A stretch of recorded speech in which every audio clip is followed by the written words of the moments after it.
दोस्तों इमेजिन करो अगर आप एक ऐसी सिटी में रहते हो जो पानी पे तैर रही हो। दोस्तों इन चारों तस्वीरों को देखो, ये चारों ही तस्वीरें कॉन्सेप्ट आर्ट्स है। एक ऐसी इमेजिनेशन की इसमें जब आर्टिफिशियल इंटेलिजेंस को एक ऐसी सिटी का इमेज बनाने का कमांड दिया गया जो पानी में तैर रही हो, तो एआई ने कुछ इस तरीके की तस्वीर जनरेट करके हमारे आंखों के सामने रखी। पानी एक ऐसा मीडियम है जो दशकों में लाखों की लागत से बनने वाले पुलों और डैम्स को भी चुटकियों में तबाह कर देता है। फिर ऐसे में पूरी तरह से पानी के ऊपर एक विशालकाय शहर बनाना, ये तो एक परिकल्पना सा लगता है जिसको हकीकत में बदलने के चांस जीरो के करीब हो जाते हैं। बट लकीली हम ऐसी दुनिया में जी रहे हैं जहां नामुमकिन से ना हटता चला जा रहा है। हमने मंगल ग्रह पर जाने का सपना मुमकिन कर दिखाया है, हमने आर्किटेक्चर के नियमों को सीधे से नकार देने वाली बिल्डिंग्स बनाई है और ये ब्रह्मांड का नक्शा तैयार किया है, और वो भी 4-5 दशकों में। और ऐसे ही असंभव को संभव करने के जज्बे के साथ सऊदी बढ़ रहा है एक ऐसे प्रोजेक्ट की तरफ जिसके तहत वो समुद्र में एक पूरा का पूरा शहर बनाने की प्लानिंग कर रहा है। हालांकि देखो, समुद्र में मौजूद ये शहर किस तरह से बनाया जाएगा,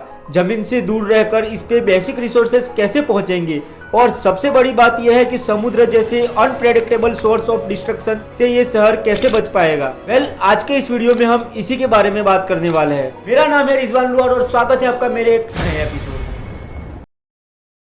देखिए दोस्तों, बेसिकली सऊदी अपने देश के अंदर ज्यादा से ज्यादा करोड़पति और अरबपतियों को रेसिडेंशियल और टूरिज्म के लिए अट्रैक्ट करने की लगातार कोशिश करता जा रहा है, ताकि वहां की इकोनॉमी को बूस्ट करने के लिए न सिर्फ बड़ी संख्या में अमीर लोगों की मौजूदगी रहे, इसलिए भी ताकि सऊदी अपनी इकोनॉमी को तेल और बाकी एनर्जी रिसोर्सेज का सप्लायर बनने से शिफ्ट करके अलग अलग सेक्टर में डाइवर्सिफाई कर सके। अब देखो, इसके लिए सऊदी का बेहतरीन स्टेप था नो टैक्स पॉलिसी। इसके तहत किसी भी बंदे को पर्सनल इनकम में से सऊदी के अंदर 1 रुपया भी टैक्स नहीं देना पड़ता था। इसके अलावा आप सऊदी से सिटीजनशिप लेकर वहां पे अपनी इकोनॉमी एक्टिविटी को कंटिन्यू करते हैं तो भी आपको बहुत से सेक्टर्स में टैक्स की 100% छूट मिल जाती है, जबकि वहीं बाहरी देश जैसे कि भारत और अमेरिका में 30 से 40% तक के मोटे मोटे इनकम और कोऑपरेटिव टैक्स लगते हैं। अब देखो, सिंपल सी बात है, अगर बंदा पैसा कमाएगा तो उसे कहीं ना कहीं तो खर्च करेगा ही, और जहां कहीं भी वो उस पैसों को खर्च करेगा वहां से तो सरकार को टैक्स मिलेगा ही। तो अंत में सरकार के पास टैक्स पहुंच ही रहा है, बल्कि अगर कोई मार्केट में उसे खर्च करेगा तब तो पैसा और ज्यादा देश के अंदर पंप होगा, जिस वजह से टैक्स कलेक्शन कंजक्शन पर पहले के मुकाबले ज्यादा तेजी से बढ़ेगा। अब दूसरी चीज, अगर हार्श रियलिटी देखोगे तो टैक्स पेयर को टैक्स देने का ज्यादा बेनिफिट नहीं मिलता, बल्कि उसका काफी पैसा तो सब्सिडी लेने में चला जाता है। जबकि इसी के ऑपोजिट सऊदी अपने यहाँ रहने वाले अमीर लोगों को बहुत कुछ ऑफर करता है, जिस वजह से ढेर सारे बिजनेसेस धीरे धीरे सऊदी अरबिया में ही शिफ्ट होते जा रहे हैं। अब देखो, population of rich people need a rich surrounding, और इसी जरूरियात को समझते हुए सऊदी एक के बाद एक मेजर रेसिडेंशियल प्रोजेक्ट पर इन्वेस्ट करता चला जा रहा है। हाल ही में सऊदी ने अपने द लाइन प्रोजेक्ट की अनाउंसमेंट की थी, जिसके तहत वहां की सरकार रेगिस्तान के बीचों बीच एक ऐसी सिटी बनाना चाहती है जो कि 2 दीवारों के बीच ठीक ऐसी सीधी लाइन की तरह दिखे। लेकिन इस शहर में न सिर्फ जीरो कार्बन एमिशन की व्यवस्था की जाने वाली है, बल्कि futuristic technology enabled architecture design करने का भी पूरा इनिशिएटिव लिया जा रहा है। अब इसके अलावा दुनिया की सबसे बड़ी बिल्डिंग बुर्ज खलीफा के होने के बावजूद सऊदी फिर से दुनिया की सबसे बड़ी बिल्डिंग के पीछे पड़ा है, जिसे जिद्दा टावर का नाम दिया गया है, और कंप्लीट होने के बाद करीब 1 किलोमीटर ऊंचा होने वाला ये स्ट्रक्चर मेजर इकोनॉमिक एक्टिविटी का सेंटर होने वाला है। साथ साथ अपार्टमेंट और रेसिडेंशियल एरिया के लिए भी एक प्राइम लोकेशन बनेगी, ताकि अल्ट्रा रिच लोग यहाँ पर भी रहने की लग्जरी एक्सपीरियंस कर पाए। अब देखो, ऐसे ही लॉजिंग प्लेसेस की लिस्ट में सऊदी का अगला प्रोजेक्ट है द पेंजियस टेरा याच मेगा प्रोजेक्ट, एक ऐसा सिटी लाइक स्ट्रक्चर जो वाटर रेसिडेंस के सेक्टर में एक नई हिस्ट्री क्रिएट करने वाला है। इस प्रोजेक्ट को बनाने का आइडिया एक फेमस इटालियन डिजाइनर पियर पाओलो लाजारिनी की कंपनी लाजारिनी डिजाइन स्टूडियो ने सऊदी के सामने प्रपोज किया है, क्योंकि उनके हिसाब से सऊदी अरबिया का कोस्ट से किसी भी प्रोजेक्ट को सिचुएट करने के लिए एक आइडियल लोकेशन है, बल्कि सऊदी के टूरिज्म के प्रति की जाने वाली कंसिस्टेंट फंडिंग ही इस प्रोजेक्ट को साकार बनाने में हेल्प कर सकती है। अब दोस्तों, नाम से ही पता चल रहा है कि ये एक मेगा याट होगी, जिसके अंदर हजारों लोगों के रुकने और रहने की पूरी व्यवस्था करी जाएगी, ताकि उनके लॉजिस्टिक्स, कंफर्ट्स और लग्जरी को समुद्र के ऊपर ही मेंटेन किया जाए। करीब 1800 फीट की लंबाई और एक पंख से लेकर दूसरे पंख तक 2000 फीट की चौड़ाई के साथ टेरा याच में हर एक सुविधा होगी, जिसकी आप कल्पना कर सकते हो, जैसे कि hotel, shopping center, aircraft, ship, park,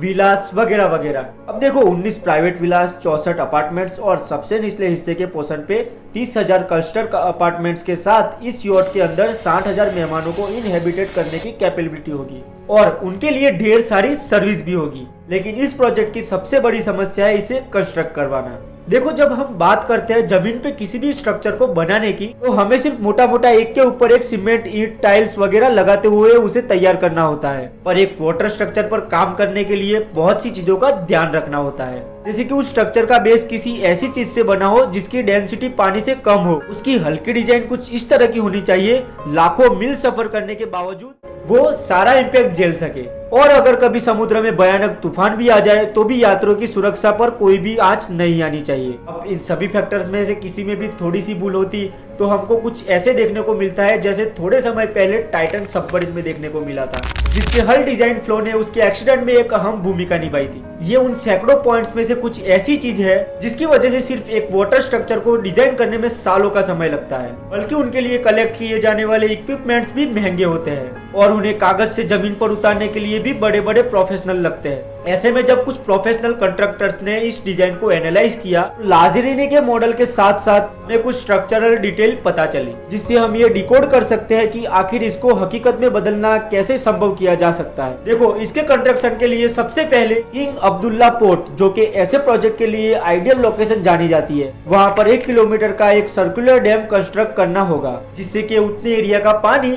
खाली किया जा सके। और बाद में जब ये पोर्ट फंक्शनल हो जाए तो उसी डैम का इस्तेमाल करके उसके अराइवल और डिपार्चर को स्मूथ किया जा सके। अब देखो, उस इलाके का पानी खाली करने के बाद इसका कंस्ट्रक्शन शुरू किया जाएगा। कछुए जैसी डिजाइन होने की वजह से इसमें मल्टीपल बॉस लगाए जाएंगे। बॉस बोले तो किसी भी वाटरक्राफ्ट का आगे का वो हिस्सा जो सबसे पहले पानी के कांटेक्ट में आता है। ब्लूप्रिंट की माने तो इस पूरे स्ट्रक्चर में दोनों पंखों और बीच के हिस्से को मिलाकर करीब 9 बॉस डिजाइन किए जाएंगे और उन्हें भी अलग अलग ब्लॉक्स में बांटा जाएगा, ताकि पानी का फोर्स पूरे स्ट्रक्चर पर इक्वली पड़े और परिस्थितियां खराब होने के बाद वॉश से सिनेरियो में भी इस पर कम से कम डैमेज पहुंचे। अब इसे आगे बढ़ाने के लिए इसके अंदर कुल 9 STS इंजन इंस्टॉल किए जाएंगे, जिसमें से दर एक STS इंजन 16,800 हॉर्स पावर का होता है। इस पावर के साथ ये एवरेजली 5 नॉक्स यानी कि अप्रोक्सीमेटली 10 किलोमीटर प्रति घंटे की रफ्तार से समुद्र में चल पाएगा। लेकिन मेरे दोस्त, वेकअप टू रियलिटी, क्योंकि 7 स्टार सर्विसेज, वो भी समुद्र के ऊपर, और साथ ही साथ 9 बड़े बड़े STS इंजन,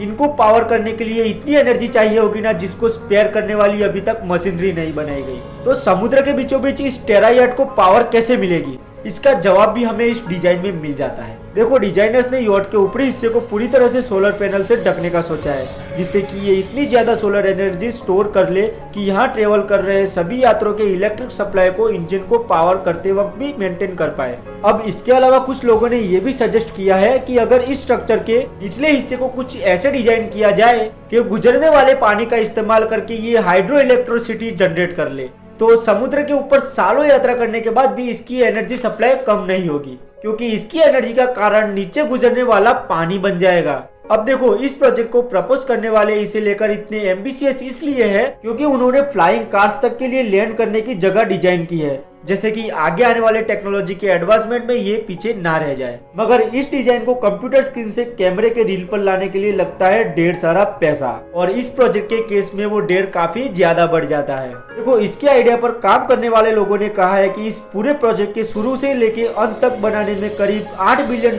का खर्चा आएगा, जो कि मैं और आप दोनों ही जानते हैं कि इन्फ्लेशन और बाकी कारणों की वजह से मोटा मोटा $10 बिलियन तक तो हर हाल में पहुंच ही जाएगा, जिस वजह से ये अपने आप में बहुत ही बड़ी कमिटमेंट बन जाती है। जो कि ये प्रोजेक्ट जितना पैसा डिमांड कर रहा है ना, इतना तो कोई देश की GDP भी नहीं होती। अब देखो, इतने बड़े कमिटमेंट के बावजूद इस प्लान को प्रपोज करने वाले ऐसा मानते हैं कि अगर डील्स हो गई तो साल 2033 से इसका कंस्ट्रक्शन शुरू कर दिया जाएगा, जिसके बाद स्ट्रक्चर को बनाने में करीब 8 साल और लग जाएंगे, यानी साल 2042 से पहले ये नहीं डेवलप होने वाला, और वो भी सब कुछ टाइम पर चले तो। बाकी सऊदी के साथ दिक्कत ये भी है कि अगर वो कमिटमेंट करे तो ऐसा जरूरी नहीं है कि वो कमिटमेंट के साथ उस प्रोजेक्ट के कंप्लीट होने तक बना ही रहेगा। देखो, जेद्दा टावर आज अटक चुका है। दुबई क्रिक टावर भी एक कमाल का प्रोजेक्ट होने वाला था, जो उस पन्नों में ही कमाल का बनकर सिमट गया, क्योंकि उसे भी होल्ड पर डाल दिया गया। और दुबई के मेगा प्रोजेक्ट के कब्रिस्तान में ऐसे ही बहुत सारे मेगा प्रोजेक्ट पैसे लगाने के बावजूद अभी भी दफन पड़े हैं। तो दोस्तों, यहीं पे हमारा वीडियो खत्म होता है। अगर आपको इससे कुछ जानने को मिला तो वीडियो को लाइक जरूर कर लेना